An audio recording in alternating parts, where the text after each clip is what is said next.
Buenas noches, profesor Miguel Ángel. Traigo un video explicativo sobre la actividad integradora unidad 1 de álgebra lineal. En este caso tenemos tres ejemplos para lo que es el ejercicio del andamio suspendido por cuatro cuerdas y el cálculo de la relación entre la tensión y el peso. Tenemos primero a través de la segunda ley de Newton, donde la suma de todas las fuerzas es igual a la masa por la aceleración. Y como este cuerpo no tiene aceleración, pues vamos a tener que la suma de las fuerzas es igual a cero. En el caso hipotético hice un peso del andamio más el trabajador de 180 kilos, el cual con la fórmula de peso igual a masa por gravedad tenemos que es una fuerza de 1800 newtons para este peso. Decidí tomar en cuenta que las cuerdas son una fuerza positiva y el peso del trabajador en contraste más el andamio en contraste es una fuerza negativa, lo cual nos dio la siguiente ecuación: 4 cuerdas de T menos el peso del trabajador igual a cero, y tenemos que el peso es 1800 newtons. Así que despejando esa ecuación nos da que en este ejemplo las cuerdas tienen una fuerza de tensión de 450 newtons cada una. En el segundo ejemplo las cuerdas las dejé a 130 grados respecto a su eje horizontal, o de 50, deberíamos descomponer justamente la tensión del componente horizontal y vertical. Para este caso no calculé el componente X o el componente horizontal, ya que al tener las cuerdas el mismo ángulo y estar distribuidas simétricamente, hipotéticamente, las fuerzas se cancelan. Entonces calculé el componente vertical, para el cual lo que hice fue dibujar un triángulo rectángulo del eje horizontal respecto a la cuerda, y utilicé lo que es la ecuación de el eje vertical, que en este caso sería el seno de 50 grados, sería igual al cateto opuesto sobre la hipotenusa. Por eso nos da en este caso TY, que es nuestro componente vertical de la cuerda, igual a T, que sería la hipotenusa, por el seno del ángulo. Ahora realizamos lo que es justamente el despeje. Y una vez más, como todas las cuerdas están en un mismo ángulo y están simétricas, también sumamos las cuatro cuerdas por el seno de 50 grados igual a 1800 newtons. Despejando esto nos da que cada cuerda debe soportar aproximadamente 779 newtons, un valor efectivamente mayor al del ejemplo 1.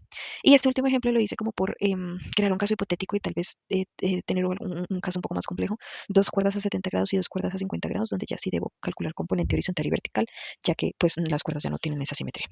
Una vez más, misma ecuación para lo que son componentes verticales y horizontales. Tenemos, por ejemplo, para la cuerda 1, TY1 componente vertical igual a T1, que sería la hipotenusa de ese triángulo rectángulo, seno de 70 grados, y lo mismo para el componente X, solo que en este caso sería coseno de 70 grados.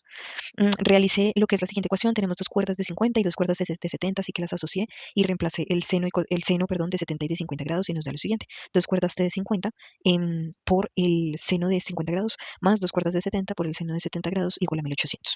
Al realizar la multiplicación nos da la siguiente ecuación, y ahora trabajo sobre el componente horizontal. Necesitamos que las fuerzas horizontales se cancelen para que el andamio no vaya ni hacia la izquierda ni hacia la derecha, sino quede estático. Entonces, al reemplazar los valores necesitamos que las dos cuerdas pues, de 70 grados tengan la misma fuerza de tensión de las de 50 grados. Así que reemplacé en este caso los cosenos y nos queda esta ecuación: 2t de 50 por el coseno de 50 grados debe ser igual a las dos cuerdas de 70 por el coseno de 70 grados.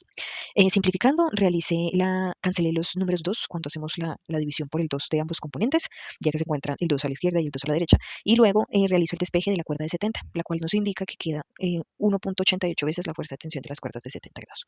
Em, Teniendo esta información, lo que hago es sustituir ese nuevo valor de las cuerdas de 70 grados en la ecuación original, no original, sino la ecuación resultante de hasta el momento del componente vertical, que era la siguiente: 1.532 cuerdas de 70, cuerdas de 50 más 1.879 cuerdas de 70. Reemplazo ese componente de cuerdas de 70 por 1.88, la cuerda de 50, y eso me permite despejar exactamente las cuerdas de 50 grados, que nos dan 355.45 newtons en fuerza de tensión. Ya teniendo ese componente, lo que hago es calcular la de 70 grados, que una vez más es 1.88 veces la cuerda de 50, y nos da 668 newtons fuerza de tensión. Es decir, pues las cuerdas de 70 grados soportan mayor tensión que las de 50. Y ya lo último que hice fue simplemente comprobar, utilizando la ecuación, por ejemplo, inicial del componente vertical, que era una vez más dos cuerdas de 50 grados por el seno de 50 grados, más dos cuerdas de 70 grados por el seno de 70 grados. Reemplazando el valor efectivamente T50 y T70, nos da 1800 igual a 1800, logrando un equilibrio en el componente vertical. Misma cuestión para el componente horizontal. Teníamos que dos cuerdas de 50 grados por el coseno de 50 grados debe ser igual a las dos cuerdas de 70 grados por el coseno de 70 grados. Reemplazamos T de 50 y T de 70 y efectivamente nos da 457 igual a 457. En conclusión, comparando los tres ejemplos, evidentemente las cuerdas completamente suspendidas de forma vertical en ángulo de 90 grados respecto al eje horizontal soportan menos fuerza de tensión, ya que tienen 450 newtons, versus los otros ejemplos, donde en el segundo tenemos 587 por cada cuerda newtons, y en el tercer caso 355 para lo que es las cuerdas de 50 grados, mientras que para las de 70 tenemos 668.